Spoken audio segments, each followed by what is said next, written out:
Hi, welcome back to my channel Linob Talks. I am Linob and today we'll be discussing on the express entry draw happened on August 18th.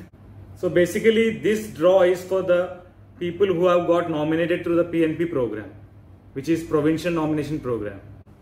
So let's get into more details of this draw. As I mentioned, this express entry draw is for the PNP program category. You can see here it's for the Provincial Nominee Program or PNP. So basically, only those will be getting invited who are nominated through a provincial nominee program. So basically, they will be getting an additional points of 600, and once they get into the express entry pool, they'll be selected basically based on that.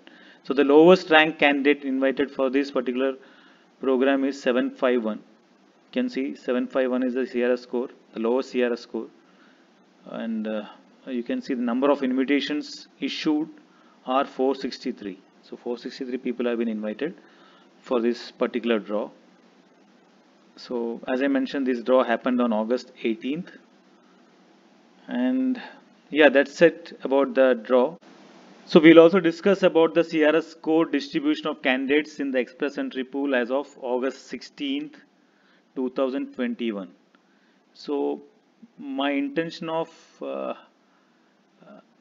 showing this is to make you understand how many candidates are there in the pool as of this date, August 16th.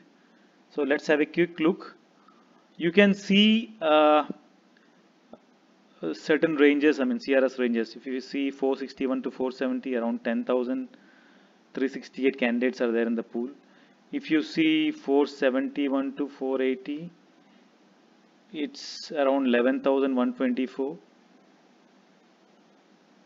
So basically there are many candidates in the particular range. If you can see 471 to 480, it's around 11,000. 481 to 490 itself, 4,000 people are there in the pool. So basically, once they have a federal draw, the score range will be very high. I believe so, because there are many candidates in the pool. So, from this we can make out that the federal draw might be going up, with the highest score. I hope you got some information on the express entry draw for the PNP program. So until next video, see you, goodbye.